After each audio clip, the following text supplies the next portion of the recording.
Hey everyone, Rotten Roman here with a new chess video, this time about the Sicilian defense Sveshnikov variation. Now this is my main defense against e4, personally. I like it. So, I'm going to make a video about it, and hopefully it'll cue your interest in the Sveshnikov, and maybe you'll start playing it in your own games, and read up more and study about it. Alright, this is going to be my video about the opening moves of the Sveshnikov. I'm going to have a separate video that has the actual games that the Sveshnikov is in. The only problem is that YouTube has the limit on how long the videos can be, so I can't combine them. It's not a problem though, I'll just go through the opening moves here in this video. Just to give you a little brief history on the Sveshnikov. The basics of the Sveshnikov have been around for a while. I mean, Murphy and Lasker played a version of it, but the final complete opening of the Sicilian Sveshnikov was mastered in the 70s and 80s by Sveshnikov himself, who gave the name to the opening.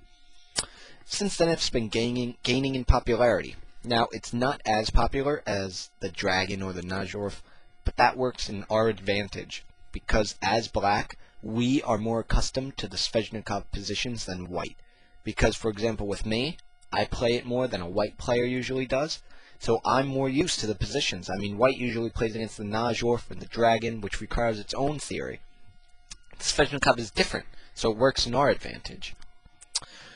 Alright, I know you guys want to see some chess, so I'll stop describing the history and I'll go to the moves. Alright, it is the Sicilian, so it starts off like all Sicilians do.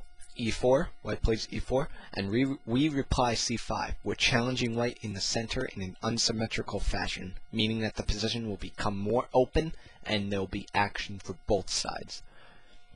White prepares the d4 push.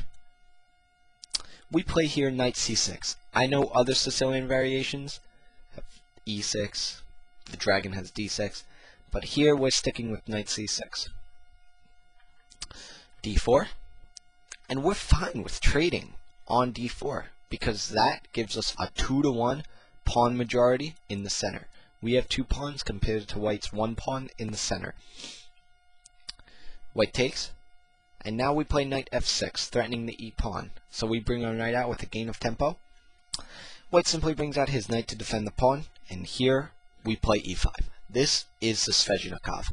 We hope that by kicking white's knight around, we're going to be kicking it around more than this, that we gain some time to attack his center and drum up some counterplay.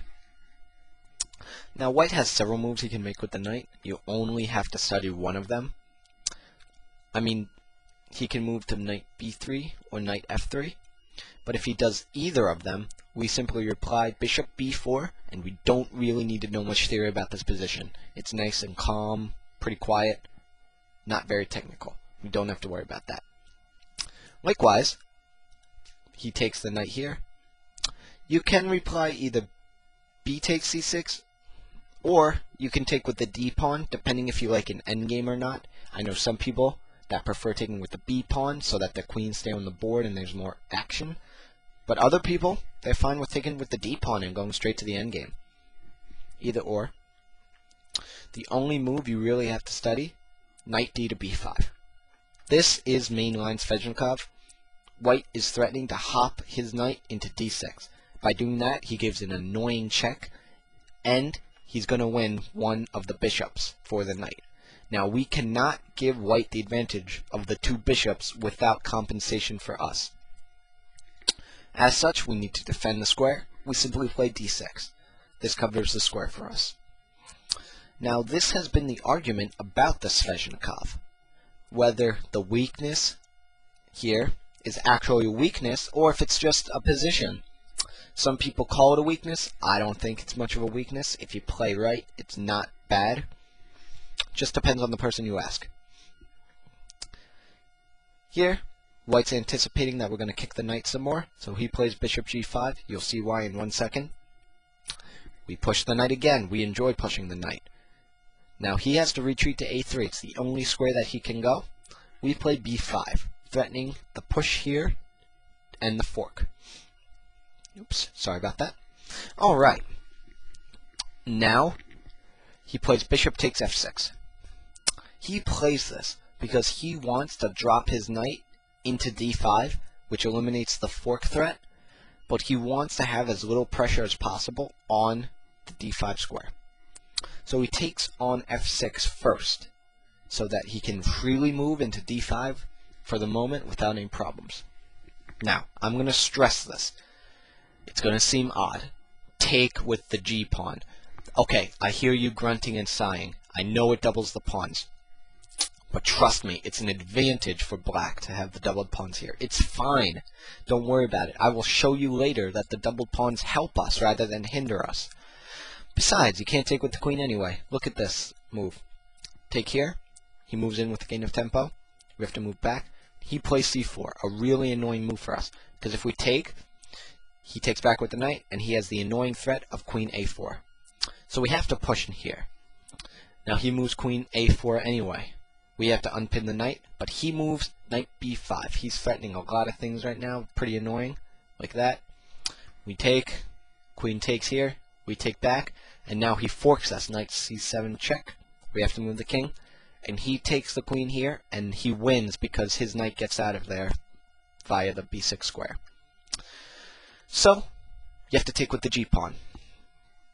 Now he plays knight d5, hopping in, getting his little outpost. Now we have to counterattack this position. White's liking his outpost here with the pawn supporting it. So you have one of two moves here. You can either choose to attack the e-pawn, or you can go straight for d5, whichever one you personally feel best with. I play bishop g7.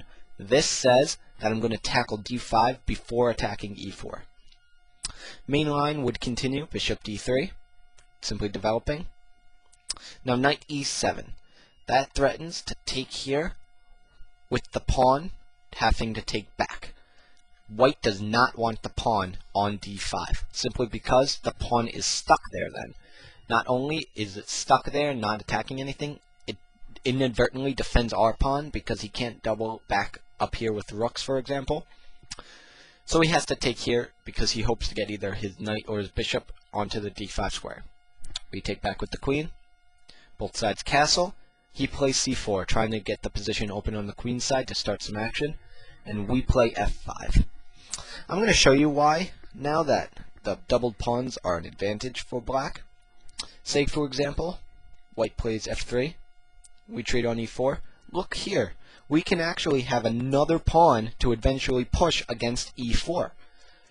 If we didn't have double pawns, we can only attack e4 once. Now, however, we can trade on e4 and get ready to push the pawn again. It allows us to attack e4 twice. That is why the doubled pawns are an asset in this position. Alright, I'm going to scroll back. Remember how I said you can do one of two things? Here, you can also go for the e4 pawn. You can go straight for that immediately. And by that, you play f5.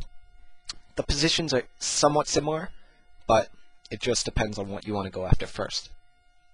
Bishop d3, excuse me. Bishop b6, we're already aiming for the d5 square already. Castles. Here we trade.